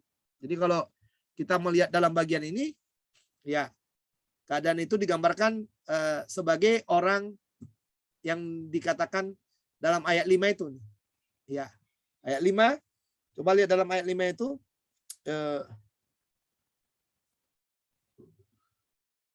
Ayat 7 sampai 10 ya.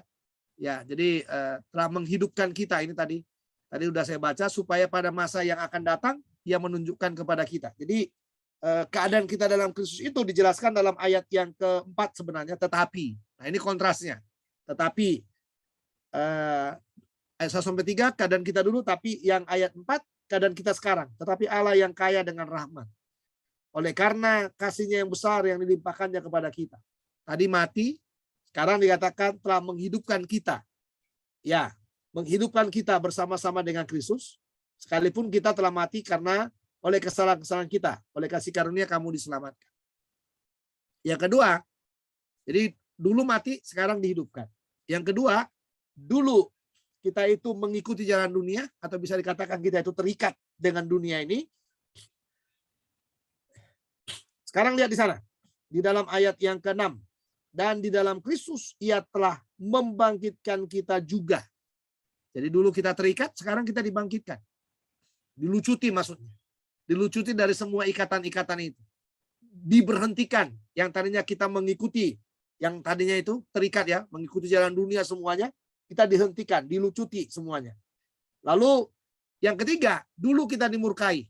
Ya, dimurkai. Lalu dijelaskan di dalam ayat yang ke-6 itu, sekarang itu dikatakan kita diberi tempat di sorga juga dan memberikan tempat bersama-sama dengan Dia di sorga. Nah, ini yang dikatakan dalam teologianya Paulus itu.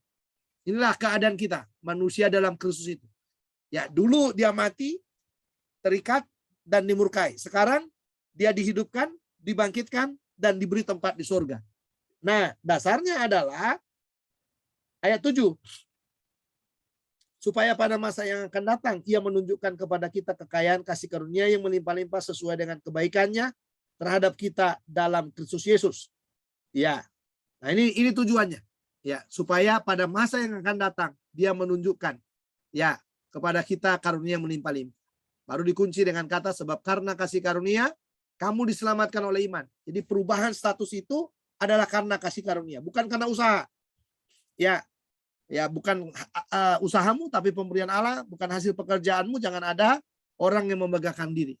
Lalu ayat 10, kalau begitu kita memiliki kasih karunia itu, manusia dalam Kristus itu, ini yang dikatakan, karena kita ini buatan Allah, diciptakan dalam Kristus Yesus untuk melakukan pekerjaan baik.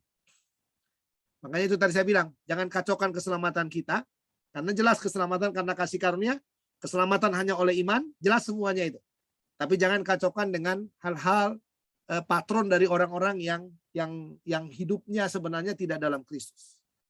Ya, bagaimana Allah melimpahkan kasih karunia-Nya? Rasul Paulus mendaftarkan 3 berkat yang dikaruniakan kepada kita pada saat kita percaya kepada Yesus Kristus. Nah, ini dia tadi. Ini 3 berkat itu.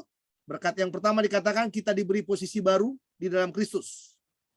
Iya. Jadi posisi baru apa? Ini menghidupkan kita kembali bersama-sama dengan Kristus. Lalu kita dihidupkan bersama-sama dengan Kristus. Jadi yang pertama tadi kita diberi posisi yang baru dalam Kristus. Lalu yang kedua kita dihidupkan bersama-sama dengan Kristus. Nah, ini juga berkat buat kita. Ya, kita dihidupkan bersama-sama dengan Kristus. Makanya kita nggak mati. Ya, kalau orang yang tidak percaya Yesus itu kan dia mati ya, mati. Rohnya itu mati. Ya. Lalu yang berikutnya kita dibangkitkan bersama-sama dengan Kristus. Ini tadi yang saya sudah singgung kepada saudara. Ya, kita dibangkitkan bersama-sama dengan Kristus. Lalu yang ketiga ini, ya, yang keempat ya, kita diberi tempat di sorga bersama-sama dengan Kristus. Tempat di sorga bersama-sama dengan Kristus. Oke, tuh manusia dalam Kristus. Dulu mati, terikat, dimurkai. Sekarang dihidupkan, dibangkitkan, dan diberi tempat di sorga. Nah, nanti dalam teologinya itu yang dijelaskan. Bahwa kita ini adalah warga kerajaan sorga yang masih tinggal di Bali, warga kerajaan sorga yang masih tinggal di Tangerang, warga kerajaan sorga yang masih tinggal di Bogor, warga kerajaan sorga yang masih dikejar-kejar oleh pandemi, ya, tapi kita warga kerajaan sorga. Itu dia, yang masih diteror sama itu. Tapi kita warga kerajaan sorga. Nah, makanya seharusnya kita menampilkan kuasa manusia kita dalam Kristus ini. Ya, jadi manusia dalam Kristus itu harus lebih kuat sebenarnya. Ya, untuk memahaminya supaya apa? Supaya COVID itu sedikit lari. Ya, jangan lebay. Mati karena jangan saudara. Ya, Anda diberi otoritas itu. Itu yang dibilang kan? Allah menghidupkan kita, tidak mengikuti jalan dunia ini, tapi Allah itu menghidupkan kita kembali. Ya, menghidupkan kembali. Ya, kita itu dibangkitkan bersama dengan Dia, dilucuti ya, supaya kita ini nggak jadi penakut, dilucuti. Lalu terakhir diberi tempat di surga. Oke? Adakah yang mau bertanya? Masih ada sedikit lagi waktu kita kalau mau bertanya. Monggo.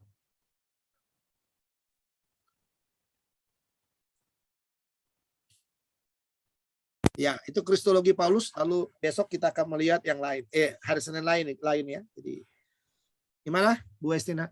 Iya, tadi di firman Tuhan katakan akan semua lidah mengaku Tuhan dan semua lutut menyembah Yesus Tuhan.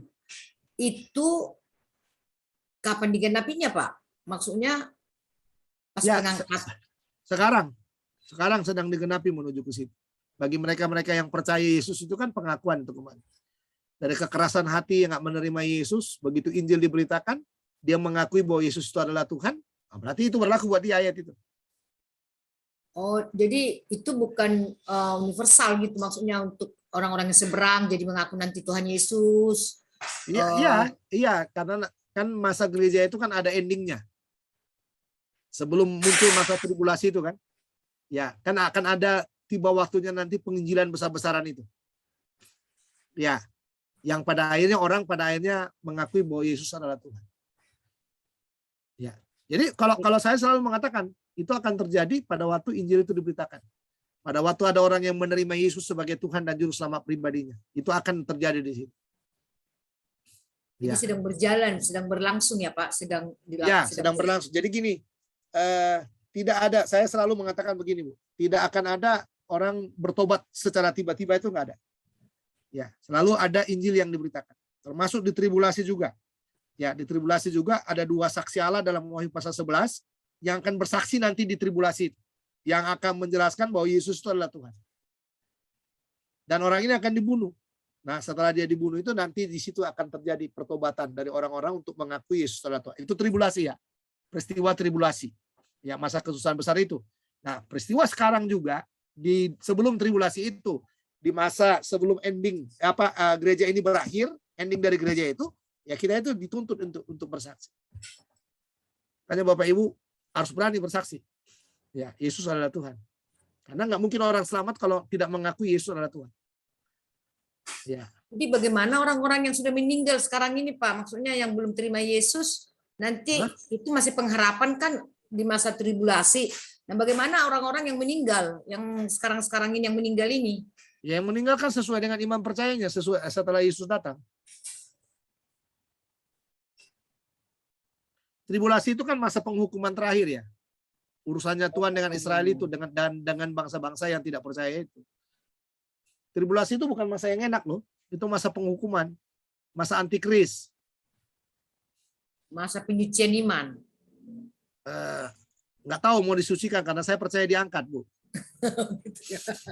Ya, kecuali Ibu percaya ada di situ gitu. Nah, kalau Ibu percaya di situ itu masa penyucian iman. Tapi kalau saya percaya diangkat, Bu. Maaf ini. Sebelumnya Pak. Iya. Mungkin Ibu selalu ingat lagu itu kan. Waktu gereja bangkit di akhir zaman. Ku mau di sana gitu. Nah, itu dia mau di sana terus dia. Mau perang terus. Iya. Jadi kalau saya lebih memahami hal itu melihat dari sisi yang itu tadi. Ya, saya lebih percaya ya Yesus datang itu ya saya diangkat. Ya, lalu setelah itu urusannya Yesus dengan dunia ini biarkanlah urusan Yesus dengan dunia ini. Menyelesaikan yang perlu diselesaikan dengan dunia ini. Ya, seperti itu, Bu. Keyakinan saya ya. Ya, jadi kalau Ibu bilang ini masa penyucian buat Israel iya, tapi penyucian buat gereja mungkin enggak. Iya. Iya. Ya, makasih Pak. Nah kan di situ ada gerejanya katanya gitu. Iya, gereja yang mana? Nah, itu tadi yang tinggal itulah, yang tinggal itu kan nggak percaya. Lah kok ada gereja yang nggak percaya? Ya, memang ada gereja yang nggak percaya. Ya, tapi kan bukan kalau dikatakan itu kan bukan kategori gereja dia kan, sama dengan kategori orang yang tidak percaya. Iya. Begitu Bu Estina. Jadi Pak, Ya Pak. sekali lagi Pak. Makasih. ya, Nah, Pak, kalau di Jawa tuh kan berdasarkan ramalan Jayabaya Pak ya, ada yang Ya. namanya Ratu Adil Pak. Bapak kan pernah ke Jogja Pak ya. ya, Nah, Bapak setuju nggak kalau Ratu Adil tuh konsepnya sama dengan Mesiasnya Israel Pak? Jadi seseorang yang dinanti-nantikan, entah orang itu spiritual atau hanya perlambang gitu Pak ya, yang diyakini bahwa si Ratu Adil ini akan mengangkat derajat harkat martabat bangsa Indonesia gitu Pak. Jadi sebenarnya jadi kalau dikaitkan ke sana Pak, mungkin apa yang dikatakan tentang Israel dengan Indonesia mungkin berbeda ya Pak ya. Ya, berbeda. Jadi Mesias dalam konsep Israel itu adalah Mesias yang membebaskan secara politik, yang membuat damai sejahtera, yang pemerintahannya seperti Daud dan lain sebagainya. Tapi kalau Ratu Adil kayaknya gimana ya? Kalau dibilang sama, saya akan katakan nggak sama juga konsepnya. Karena Ratu Adil kan nggak ada dalam Alkitab. Ya, jadi yang ada dalam Alkitab adalah Mesias yang akan datang itu entah dipahami oleh Israel itu secara politik, ya, entah secara dipahami oleh Tuhan. Kalau konsepnya Tuhan kan spiritual, benar ya? Konsepnya Tuhan itu sebenarnya pembebasan Mesias itu spiritual loh, bukan politik lagi gitu loh, bukan politik lagi. Jadi makanya di situ perbedaannya mungkin dengan Ratu Adil itu. Ratu Adil itu kan hanya pemerintahan sebenarnya. Jadi Indonesia ini suatu ketika akan dipimpin oleh orang yang benar-benar bisa menyelamatkan Indonesia. Ya, nggak tahu siapa. Sama Pak, Ratu Adil juga mungkin spiritual Pak. Jadi bukan sebagai orang gitu Pak, mungkin pemerintahan Pak, alegoris gitu loh Pak. Ya, tapi kan nggak ada dalam Yesus itu, nggak ada Mesias di sana. Nah, itu dia. Jadi nggak bisa kita samakan Pak, karena nanti konsep Israel politik, tapi konsepnya Tuhan kan spiritual, dan pembebasannya Yesus itu kan Yesus adalah Tuhan tadi. Ya, Yesus adalah Tuhan. Konsepnya kan Yesus adalah Tuhan. Ratu Adil kan saya nggak mau katakan dia adalah Tuhan. Ya, seperti itu Pak ya. Ya, apalagi itu ramalan Joyoboyo lagi. Ya, jadi ramalan Joyoboyo kan nggak sama dengan nubuatan Alkitab Pak. Nubuatan Alkitab itu jauh lebih tinggi dari ramalan-ramalan seperti itu. Itu Pak Andre ya. Oke. Baik. Ada lagi teman-teman? Shalom Pak. Oke. Mari. Izin bertanya Pak. Mari Pak. Ini terkait bangsa Israel Pak. Bangsa Israel ini kan beberapa tahun belakangan ini kan ada masih perseteruan dengan Palestina Pak ya, tentang jalur Gaza itu Pak ya. Ya. Jadi di saat ada kejadian berita-berita di televisi kan Pak, jadi agama tetangga kita sebelah selalu menganggap mereka itu Israel itu adalah Kristen. Yang saya tanyakan Pak, saya mau menanyakan ke Bapak ini, untuk agama di Israel itu yang mayoritas agama apa Pak? Terus kalau memang belum Kristen semua, apakah cerita Israel ini masih berlanjut Pak, seperti yang di Alkitab? Belum ada sampai finishnya Pak tentang keselamatan bangsa Israel karena dia kan disebut umat pilihan Tuhan, pilihan Allah. Apakah mereka sudah sampai benar-benar dipilih Allah sampai sekarang atau masih berlanjut ini Pak ceritanya Pak? Terima kasih Pak. Ya, ceritanya nanti ya itu tadi Pak, di tribulasi itu terakhir.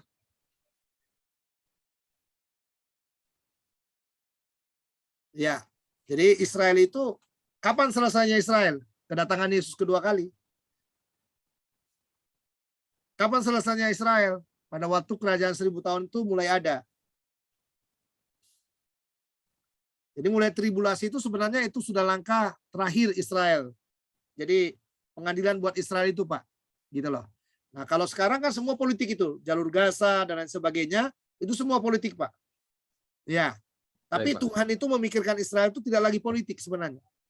Ya, itu sudah bicara bagaimana umat itu nanti memerintah dalam kerajaan 1000 tahun itu. Jadi kerajaan 1000 tahun itu kan mewujudkan pemerintahan kepada Daud. Ya, Anda cari bukunya Wellington, Wellington ya. Ya, eskatologi judulnya. Coba baca itu dengan baik. Ya, nanti di situ jelas itu. Dan Numas punya ya Wellington ya. Ya, eskatologi judulnya. Ya. Eskatologi judulnya. Pak, izin tanya boleh? Ya, mari Pak. Ini anekdot ya Pak, waktu itu saya jadi ingat waktu kita sebelum pandemi itu kan ada kebaktian rumah tangga. Nah, misalnya kayak seperti Zakir Naik sama Ustadz Abdul Somad itu kan jelas-jelas tidak suka sama kita, apalagi Yahya Waloni. Nah, ketika mereka murtadin itu kembali ke Yesus, misalnya ke Yesus, itu bagaimana itu Pak? Sebab kan apa namanya yang dibilangnya, yang awal bisa jadi yang terkemudian gitu. Nah, ya, itu gimana Pak? Jadi gini Pak, patronnya kalau orang cuma pindah agama, itu kan nggak bicara murtadin dia di dalamnya ya. Yakin Bapak mereka-mereka yang percaya terhadap pemerintahan Zakir Naik itu adalah orang-orang Kristen sejati. Nah itu dia. Bambang tadi ini disinggung juga tadi ya, Bambang Nursena itu dalam YouTube itu kan bilang gini, ya kok mau dipengaruhi, kayak hebat aja katanya gitu. Itu dia nggak ada apa-apanya itu. Itu kata Bambang Nursena seperti itu. Coba cari yang Bambang Nursena di YouTube itu ya. Ya, bahwa apa yang diberitakan oleh Zakir Naik itu sebenarnya hanya tipuan-tipuan aja itu. Itu tadi yang saya bilang Pak Jemi itu yang selalu orang nggak menyadari ya, nggak menyadari isi daripada Injil itu, lalu tiba-tiba dia sudah mengikut, jadi orang-orang yang mudah digoyangkan gitu loh. Ya, jadi mungkin ini orang-orang Kristen yang mungkin nggak lahir baru, orang-orang Kristen nggak terima Yesus, sehingga nggak punya itu tadi perjumpaan pribadi, pengalaman pribadi dengan Tuhan Yesus. Ya, kalau orang punya perjumpaan pribadi, pengalaman pribadi dengan Yesus, mau digoncang bagaimanapun dia nggak akan ikut, Pak. Nah, jadi kalau orang-orang seperti itu, kalau dia bertobat lagi gimana gitu? Ya kan itu kan belum percaya Yesus bagi saya. Bagi saya segini, Pak. Kalau ada orang yang menyangkali imannya atau seolah-olah dia berbalik ya jadi murtadin dan lain sebagainya, bagi saya itu bukan orang-orang yang percaya Yesus. Jadi masih bisa nggak ada kesempatan buat dia? Ya silakan. Kesempatan itu selalu terbuka. Bagi siapapun kesempatan itu terbuka, Pak. Ya. Dan kalau pada akhirnya dia bisa menerima Yesus di sana, ya puji Tuhan juga.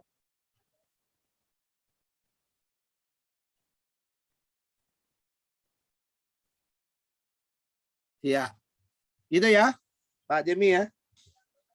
Ya, jadi nggak usah bingung dengan yang lain itu. Pokoknya standarnya adalah kesetiaan kita dengan Tuhan. Ya, itu standarnya. Oke, ada lagi? Kalau nggak ada, kita akhiri ya Bapak Ibu ya. Udah jam 9. Senang boleh bertemu. Ya, kita sudah 3 kali nih ya. Ya, baik. Mari kita berdoa.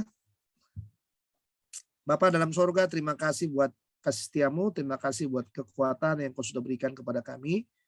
Kami terus mendoakan saudara-saudara kami yang saat ini sedang terpapar atau sedang sakit, yang sedang demam atau mengalami yang lain. Kami mendoakan mereka dalam nama Yesus.